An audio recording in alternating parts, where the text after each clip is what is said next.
Hello mes belles âmes, bienvenue pour ce nouveau bref de couple, je crois que c'est le numéro 12 et aujourd'hui on va parler des peurs qui sabotent la relation avec l'autre, qui sabotent le couple. Si tu ne me connais pas encore, je suis Corinne, je suis coach alchimique et j'aide les femmes à révéler leur magnificence en vivant l'or du couple nouvelle ère. Ces peurs qui sabotent ta relation. Alors évidemment, on est tous pris par des peurs. Ça peut être dû à évidemment des croyances, des conditionnements.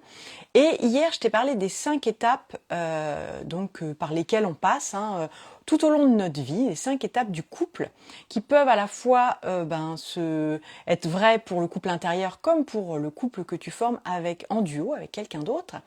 Et donc dans ces étapes, je ne sais pas si tu te souviens, donc on a vu le couple blessé, le couple opposé, le couple conscient qui est le pivot en fait entre ces deux phases, et ensuite le couple intégral et le couple originel. Et aujourd'hui, on va vraiment parler des peurs qui peuvent être ressenties dans ces couples blessés et opposés et qui font que on va saboter la relation. Et bien souvent, en fait, c'est vraiment quelque chose que l'on a en résistance et en lutte intérieure dans notre couple intérieur. Donc, je les ai classés un peu en 3 catégories. Alors, tout ce que je vais te dire, ça n'a rien d'exhaustif. Je suppose qu'on peut rajouter plein de choses. Donc, n'hésite pas, toi, en commentaire, à apporter des éclairages, me dire si ça te parle, si tu as déjà ressenti ces peurs-là ou s'il y en a d'autres dont j'aurais pu ne pas parler et que tu as ressenti. Donc ces 3 catégories, j'ai classé, la première c'est tout ce qui est peur du manque, de perdre, de la peur de séparation. Et donc tout ça en fait, ça peut être vraiment en gros plan, être classé dans la peur de la mort. Donc dans ces peurs-là, on va retrouver, je trouve, beaucoup des blessures de l'âme. Donc ça va être la peur d'être rejeté, la peur d'être abandonné, la peur d'être trahi. On va avoir la peur d'être blessé, la peur de souffrir, et puis tout ce qui concerne la confiance, donc la peur de se faire avoir et la peur de faire confiance. Ensuite, il va y avoir tout ce qui est en relation avec le lien. Donc ça va être la peur de s'attacher parce que c'est des choses qu'on a pu déjà vivre et donc du coup on n'a pas encore compris que l'amour justement c'est pas de l'attachement. Et donc du coup on va avoir cette peur éventuellement de s'attacher. Ou alors, un peu en sens inverse, on va avoir peur de s'oublier. C'est-à-dire que comme on peut être dans une relation de dépendance, du coup on va avoir peur de s'oublier, de se sacrifier au profit de la relation. Ensuite, on va avoir la peur d'être prisonnier, de perdre sa liberté, de s'enfermer. Voilà, toutes ces choses-là, c'est dans vraiment cette peur de la mort. Mais en fait, de la mort, c'est quoi? De la mort de la relation. Que ça s'éteigne, de perdre l'autre. Enfin voilà, après celle d'après, c'est vraiment la peur de la perte. Donc la perte, ça peut être de l'autre, de sa liberté, peur de perdre l'amour de l'autre, comme si c'était presque un objet, comme si c'était on parlait de quête il y a quelques jours, mais c'est vraiment ça. On poursuit une quête et du coup il y a peur que cette espèce de sentiments mis un peu sur un piédestal, la peur que tout ça s'effondre. Parce qu'on ressent quand même, je sais pas si tu as déjà vécu ça, mais dans ces couples-là, finalement, on n'est pas si inconscient que ça. Au fond de nous, on sait. Soit on sait que ça va plus, soit on sait que ça nous comble pas, soit on sait que... Mais on veut pas aller voir. On veut pas aller voir, on met les œillères et on préfère rester quand même dans cette zone, même si elle est inconfortable, même si on n'est pas heureux, mais qui est connue et qui nous apporte quand même une sécurité, on va dire, soit illusoire ou soit pas complètement ancrée, mais en tout cas c'est vraiment, on va se faire croire que c'est mieux que rien, ou c'est mieux que d'être seul, ou voilà, ce genre de choses. Et en fait, on peut aussi avoir la peur d'y croire, un peu la peur de trop beau pour être vrai, et la peur aussi d'être déçu. Donc toutes ces peurs révèlent en fait un besoin. Et dans cette catégorie de peur de perdre, de peur du manque, de peur de séparation, le besoin principal, en tout cas moi celui que j'ai analysé, c'est vraiment ce besoin d'être en lien, le besoin d'appartenance ou de reconnaissance. D'ailleurs là c'est même pas d'appartenance, c'est vraiment de reconnaissance, et le besoin d'être aimé. Donc vraiment dans cette catégorie-là, on va avoir ces besoins-là qui vont pas être nourris de façon individuelle, et donc on va aller rechercher ça dans une relation. Et évidemment tout ce que tu vas rechercher à l'extérieur, eh bien tu vas donner une responsabilité à l'autre, tu vas donner ton pouvoir à l'autre, et généralement ça fonctionne pas très bien. Ensuite, dans la deuxième catégorie, je dirais que c'est plutôt la peur d'agir, d'aller de l'avant. Donc dans ces peurs-là, on peut avoir la peur de répéter les erreurs passées dans des couples déjà où ça s'est mal terminé, la peur de répéter aussi des schémas récurrents, des patterns, ou tout simplement la peur en fait de vivre le même couple que ses parents. Par exemple, ça peut être ça, hein, d'avoir eu un modèle et d'avoir peur de rentrer dans le même schéma. La peur de s'engager va rentrer aussi dans cette catégorie-là. Et puis aussi, ça peut être la peur d'accepter cette sensation d'être amoureux ou amoureuse. Donc c'est presque la peur d'avoir peur. C'est-à-dire qu'on commence à ressentir des sentiments ou quelque chose qui nous dépasse, qui déborde. Et là, on va avoir tendance à vouloir garder le contrôle et à vouloir refermer, tu vois, à vouloir se mettre des barrières et se protéger. Donc dans cette même idée, on va avoir peur de l'intensité. Donc là pareil, encore une fois, hop, protection. Tu vois, c'est vraiment l'animal qui se met en boule, tu vois, pour se protéger, pour pas être atteint. Donc on va avoir beaucoup dans cette catégorie-là la peur d'être atteint. Et puis tu peux avoir aussi dans cette catégorie-là la peur des conflits. Donc du coup, on va toujours tout lisser, tu vois, soit essayer de pas faire de vagues, donc de croire qu'en fait tu as une harmonie mais qui est en fait très fabriquée, ou soit fuir, tu vois, ça peut mener aussi à ça, à la fuite. Dès que il va commencer à y avoir une conversation et qu'on va sentir qu'elle est un peu houleuse, on va prendre la peau d'escampette et donc on va sortir de la relation. Et donc toutes ces peurs-là, le besoin qui est pas nourri, ça va être plutôt le besoin d'avoir le besoin de paix, donc d'avoir une relation apaisée. Aussi le besoin de vivre de façon joyeuse, de façon intense, de façon légère à la fois, tu vois, de vivre pleinement sa vie. Et on peut avoir aussi un besoin de sens, hein, qui a un sens en fait à sa vie, à la relation, et donc du coup dans ces peurs d'agir et d'aller de l'avant, c'est parce que on n'a peut-être pas trouvé en fait le sens que l'on voilà, ou sa mission, hein, un peu ce qu'on est venu faire là. Donc voilà la deuxième catégorie. Troisième catégorie, ça va être la peur de s'affirmer et la peur de montrer qui on est. Donc dans ces peurs-là, on a une des dernières blessures de l'âme qui est la peur d'être humilié. Donc on va avoir beaucoup de honte, de culpabilité, donc d'humiliation vécue, et donc on a peur de se montrer tel qu'on est parce qu'on a peur de revivre ça. La peur de s'ouvrir à l'autre. Donc là ça va être pareil, on va mettre des masques. Ou alors on va jouer en mode caméléon, c'est-à-dire je suis ou j'agis en fonction de ce que l'autre attend de moi. Ensuite, on va avoir la peur soit de ressentir, donc même de ressentir, ou d'avouer ses sentiments. Donc là, ça rejoint un peu quand même la peur de la deuxième catégorie. On va avoir tendance un peu à refermer, mais là c'est plutôt dans le ressenti, hein, au cas où ça pourrait me révéler aussi quelque chose sur moi. Tu vois, c'est un peu dans cet ordre d'idée-là. Et puis on va avoir aussi la peur de se livrer. Donc là, ça va être plutôt dans une communication authentique. On va avoir peur de dire les choses, de dire ce qu'on pense. On va aussi avoir la peur d'être découvert ou découverte. Ah, si l'autre voit vraiment qui je suis, peut-être qu'on a des aspects de nous qu'on n'aime pas et du coup qu'on préfère cacher, qu'on préfère on voudrait que l'autre ne voit pas. Parce qu'on a peur, en fait, que si l'autre les voit, en fait, il nous aime plus, il ne nous accepte plus. Donc, voilà, ça va être ça. Et aussi, dans l'idée de ressentir, ça va être la peur d'être touché par l'autre. Donc, on va avoir tendance à... bloquer un peu, refouler ses émotions pour ne pas être amené à les vivre et donc pour ne pas...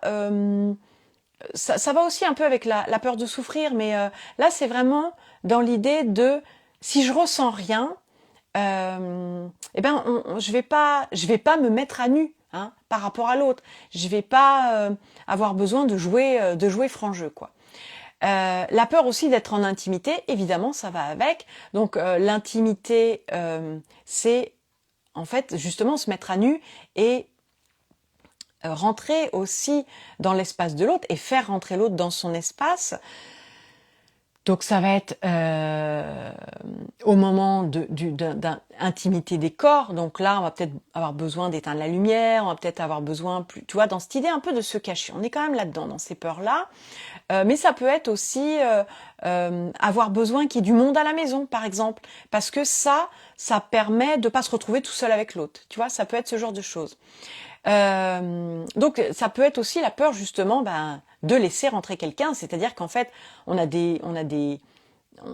envie d'être en relation, on a des sollicitations, on a des gens qui nous plaisent, mais on va garder une distance et alors soit on va avoir envie de rester non mais copain copine ça suffit, ou alors vraiment cette personne-là je la côtoie, je la vois à l'extérieur, on va manger au restaurant, on va se faire des trucs, on va se faire des sorties, mais au moment où il y a plus d'intimité, il y a quelque chose qui se fait, hop, là on va avoir tendance à un peu fermer la porte en disant oh mais là non mais là c'est bon, hein, c'est pas vraiment vers là où je veux aller, moi j'ai envie de trucs légers, j'ai envie de m'éclater, voilà.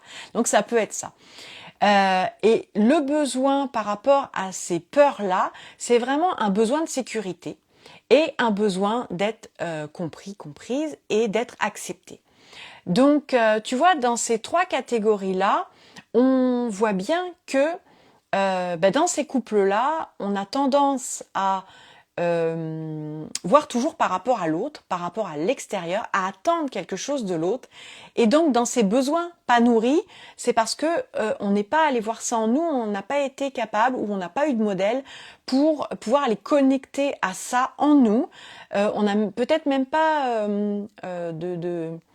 par exemple, la sécurité, on sait même pas qu'en fait, on peut s'apporter de la sécurité ou on peut s'apporter de l'amour. Donc, c'est vraiment, comme je disais hier, dans les couples immatures, c'est simplement parce que nous aussi, dans notre couple intérieur, il y a une certaine immaturité et on a eu des modèles qui ont fait qu'on pense que tout se passe par rapport à l'extérieur et que c'est l'extérieur qui va nous apporter ce dont on a besoin. Donc voilà, donc le petit cadeau, comme à chaque fin de live, j'ai envie de te donner 4 règles d'or pour justement aller avec soi et non pas contre soi, tu vois, et marcher aussi quand on a envie que ça fonctionne, quand on sait que voilà, c'est une belle relation qui se profile, aussi quand on a envie d'aller avec l'autre et non pas contre l'autre, tout ça parce qu'en fait c'est pas vraiment nous, c'est nos peurs, c'est nos émotions qui sont trop fortes et qui viennent raviver aussi des blessures que l'on a pu avoir. Donc ces 4 règles d'or, c'est ose prendre le risque. Parce qu'en définitive, si tu analyses bien la chose, qu'est-ce que tu risques? Souvent, c'est intéressant quand tu as des peurs comme ça qui montent de prendre vraiment la peur justement la pire, c'est-à-dire de mourir. Et donc de te dire, est-ce que je vais mourir? Et tu verras que la plupart du temps, en fait même à 100%, non. Est-ce que je vais mourir? Non. Donc ose prendre le risque parce que c'est en osant, c'est en y allant, en te laissant aller, en accueillant, en ouvrant. Il n'y a que comme ça que tu vas faire l'expérience, que tu vas vivre une belle relation, mais sans y mettre plein d'attentes, sans te dire ça y est, c'est pour la vie. Juste goûter savourer au beau dans cette relation, quel que soit le temps qu'elle dure, quel que soit, voilà, c'est simplement, et puis tu sais aussi que tu vas apprendre des choses, tu vas apprendre des choses sur toi, tu vas apprendre des choses, tu vas peut-être faire tomber des croyances, tu vas peut-être justement te libérer de certaines peurs. Donc le premier truc, c'est ose prendre le risque. Voilà, si tu veux être en relation et vivre quelque chose de beau, il faut déjà commencer à oser prendre le risque quand tu es dans toutes ces peurs qui ont tendance à te rattraper et à t'enfermer. C'est ose prendre le risque et en te posant la question, chaque fois que tu as une peur qui monte, est-ce que je vais mourir? Et comme je te dis, la plupart du temps, c'est non. Sinon, voilà, on serait plus très nombreux à être ici sur Terre. La deuxième règle d'or, c'est croire en l'amour, c'est le rendre possible. Parce que si tu crois pas, voilà, si tu es dans le c'est trop beau pour être vrai, de toute façon ça ne marche jamais, les histoires d'amour finissent mal en général. Voilà, si tu es dans tous ces trucs-là, forcément il y a peu de chances pour que tu te donnes le droit, que tu t'autorises et que tu penses que tu mérites d'avoir cette belle relation. Donc, croire en l'amour, c'est le rendre possible. Et puis, ça revient avec une belle relation commence par un rêve. Hein, mon live d'il y a quelques jours, oui, ça commence déjà par là. Y croire, l'imaginer et commencer à la façonner déjà à l'intérieur de toi par rapport à ce que tu as envie de vivre. Donc ça, si tu as envie d'aller un peu plus profondément dans cette thématique-là, j'ai fait un live il y a quelques jours là-dessus. La règle d'or numéro 3, c'est vraiment accepter d'être vulnérable et d'ouvrir ton cœur. Parce que si tu gardes toutes tes cuirasses, si tu laisses tous tes verrous fermés, c'est comme chez toi, je veux dire, si tu fermes la porte à triple tour et que tu l'ouvres jamais pour aller à l'extérieur, même si tu peux vivre des situations qui vont te blesser ou dans lesquelles tu vas te sentir peut-être en insécurité, en fait tu feras jamais de rencontre. Hein. Si tu restes enfermé chez toi, peut-être que tu ne seras pas confronté à ces choses-là, mais d'un autre côté, tu ne pourras pas vivre aussi les belles choses de la vie. Parce que pour moi, vivre pleinement sa vie, c'est aussi être en relation. Et puis c'est comme ça aussi qu'on apprend sur nous et puis ces interactions. Enfin, c'est l'amour, il est aussi là pour être véhiculé. C'est une énergie, donc pour se partager. Donc accepter d'être vulnérable et d'ouvrir ton cœur. Et en fait, la vulnérabilité, on nous a fait croire que c'était la fragilité, qu'il fallait le cacher parce qu'on doit toujours être fort. Et en fait, c'est quand on accepte d'être vu comme vulnérable. Que l'on peut déjà mieux s'accepter dans toutes ses parts, notamment ses parts d'ombre, et donner la chance à l'autre aussi de pouvoir nous voir tel qu'on est, d'avoir des relations authentiques, et donner la chance à l'autre de nous aimer pour ce qu'on est, tu vois. Donc ça, c'est la règle d'or numéro 3. La dernière règle d'or, c'est de mettre ton attention sur toutes les belles choses, sur tous les sentiments, sur toutes les émotions et sur tous les échanges que tu pourrais vivre si tu t'ouvres à l'amour. C'est simplement ça en fait. C'est souvent on a le recul quand on est dedans. Tu vois, moi mon chéri, à un moment donné, comme c'était une relation d'un nouveau genre, j'avais jamais eu et j'ai failli pas le reconnaître. Mais combien de fois je me suis dit mais toutes ces belles choses, et pourtant il y a des moments aussi où, comme tout le monde, je veux dire, on n'est pas d'accord, on se fâche, ou voilà, il peut se passer des choses comme ça. Mais la plupart du temps, je me dis quand même, mais toutes ces belles choses dont je me serais privée, quel dommage, quel dommage. Donc, mais à un moment donné, ça te demande quand même d'être dans cette intention, de vivre ça, de t'ouvrir à ces sentiments, de laisser circuler en toi ces émotions, de les laisser te traverser. Et puis de t'ouvrir aussi à échanger avec l'autre, quitte à justement, vivre parfois des désaccords, vivre parfois des conflits, mais tout ça, je pense que ça fait aussi partie de la vie. On est des êtres aussi avec des égos et c'est ok. Donc c'est aussi d'accepter notre humanité, en fait, c'est ça. Et en acceptant notre humanité, mais comme je te dis, on peut se permettre de mieux vivre avec nous, avec ce qu'on est dans notre totalité, avec toutes nos qualités, mais aussi avec ce qu'on peut croire comme des défauts, des faiblesses, souvent par rapport à ce qu'on nous a dit, hein, de nous et qu'on a pris pour argent comptant, qu'on a cru. Et c'est vraiment ça, j'ai vraiment ce truc de si on s'accepte tel qu'on est, si on s'aime tel qu'on est, on permet à l'autre de venir vers notre vrai nous, parce que je pense que quand on rayonne quelque chose de cet ordre du naturel, de cette spontanéité, de cette authenticité, eh ben on est encore plus attirant, on est encore plus... les gens vibrent cette énergie, la reconnaissent, et du coup on va attirer aussi des gens qui sont en résonance avec nous. Et puis ça va nous permettre aussi, nous, de pouvoir lâcher les masques et accepter l'autre et aimer l'autre pour ce qu'il est. Et ça c'est merveilleux, parce que tu sais, c'est toujours l'histoire de tu es en relation et tu aimes l'autre pour telle chose, tu vois, en gardant que les qualités, ou malgré ces côtés là qui peuvent m'énerver, malgré, mais c'est ça en fait la beauté.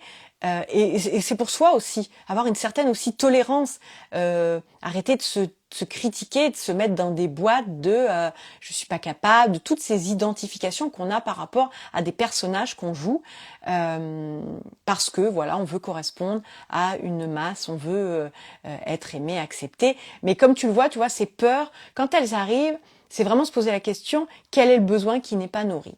Et donc, en suivant ces 4 règles-là, déjà, tu vas pouvoir t'ouvrir à une nouvelle aventure, hein, à une nouvelle aventure qui s'appelle l'amour, et puis attirer quelqu'un qui soit vraiment en résonance avec toi. Et généralement, ça ne laisse présager que de bonnes choses. Donc ça, c'est vraiment des astuces quand on est dans ces phases de couple blessé ou de couple opposé, pour commencer à mettre de la conscience et transcender ces peurs-là, parce que on n'est pas obligé de rester figé dedans. On peut vraiment les transcender ces peurs qui sabotent ta relation. Donc c'était vraiment le live du jour, avec ces catégories de peurs, avec les besoins qui sont pas nourris, et donc ces 4 règles d'or pour vivre une belle relation que tu mérites de vivre. Donc je te souhaite, écoute, un beau samedi, pluvieux chez nous, donc un peu en mode cocooning, tu vois, c'est un peu la saison qui veut ça. Quant à moi, je te retrouve donc demain pour une nouvelle brève de couple. Je t'embrasse très fort et donc je te dis à demain, bye bye.